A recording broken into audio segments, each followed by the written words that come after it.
Hello friends, welcome back to Flavors and the Knowledge, the podcast dedicated to gastronomic education, healthy living, and the pure joy of eating well. I'm your host, Ethan Clark, speaking to you from Chef Walter's cooking school right here in Cranston, Rhode Island, USA. This content is written and produced by Chef Walter. Today's episode is about the history of tiramisu, the popular Italian dessert loved by everyone. The history of tiramisu, that beloved Italian dessert known for its layers of coffee-soaked ladyfingers, creamy mascarpone, and dusting of cocoa, is a tale woven from legend, culinary innovation, and a dash of controversy, much like the dessert itself, which translates to pick me up or cheer me up in Italian, a nod to its invigorating blend of caffeine and sugar. While some romanticized accounts trace its roots back to the 17th or 18th century, suggesting inspirations from earlier treats like the English soup, a layered English trifle adapted in Italy with custard, sponge, and liqueur, or even the rustic Sbatudin, a simple whipped egg yolk and sugar cream from mid-19th century peasant kitchens in Treviso. The modern form of tiramisu, as we recognize it today, emerged far more recently.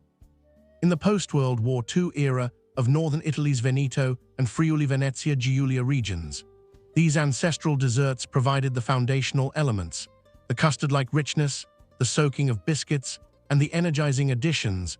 But tiramisu's true genesis lies in the vibrant culinary scene of the 1960s and 1970s, when Italy was rebuilding and innovating in its kitchens. One of the most widely accepted origin stories points to the restaurant La Beccaria in Treviso, where on Christmas Eve 1969, pastry chef Roberto Linguanotto, collaborating with Alba di Pillo, the wife of owner Ado Campeol, accidentally created the dessert while experimenting with a vanilla ice cream recipe. Linguanotto reportedly dropped mascarpone into a bowl of beaten eggs and sugar, liked the result, and then incorporated coffee-dipped savoiardi biscuits and cocoa powder to form the layered delight that would soon grace their menu by 1972. This version emphasizes simplicity and fresh ingredients, eschewing heavy liqueurs in the original recipe, though later adaptations often include marsala wine or coffee liqueur like Kahlua for added depth. However, competing claims muddy the waters. Some assert it was born in the 1950s in Treviso's brothels, where clever madams served it as an aphrodisiac to energize clients, leveraging the stimulating properties of coffee and chocolate, while tales of a young mother sharing her post-childbirth restorative recipe with La Beccaria's chefs circulate. Others push the timeline further back, crediting Mario Cosolo in Friuli-Venezia Giulia with a 1938 invention called Coppa Vetturino, a precursor featuring mascarpone and chocolate, or even an early 1900s dessert from Sasel that resembled a layered treat with similar components. There's also a Sienese legend from the 17th century, linking it to a visit by Grand Duke Cosimo III de' Medici. However, this seems more apocryphal, as no written records of tiramisu appear until the 1960s, with its first print mention in a 1981 Veneto cookbook and official recognition in dictionaries by 1983. Despite these debates, Treviso proudly claims tiramisu as its own, with the Academy of Tiramisu founded to preserve its heritage. In 2013, the Veneto region officially designated it as a traditional product, while Friuli stakes its claim through local festivals and historical assertions. The dessert's evolution accelerated in the 1970s as it spread beyond local eateries.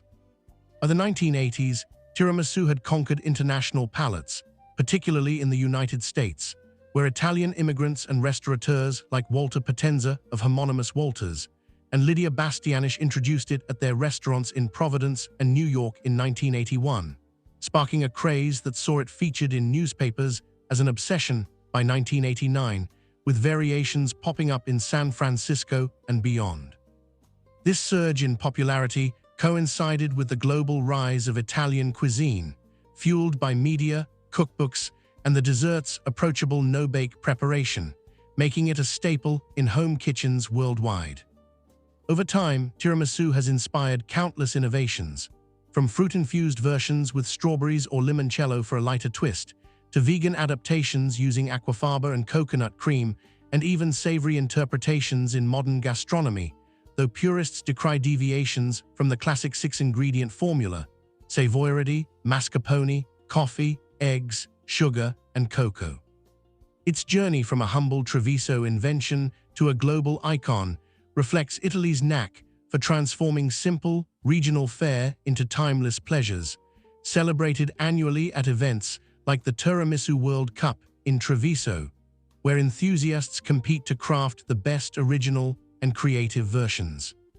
Today, tiramisu remains a symbol of indulgence and comfort, its layers telling a story of resilience, creativity, and the enduring appeal of Italian dolce vita, inviting anyone who savors it to feel that uplifting pick-me-up promised in its name.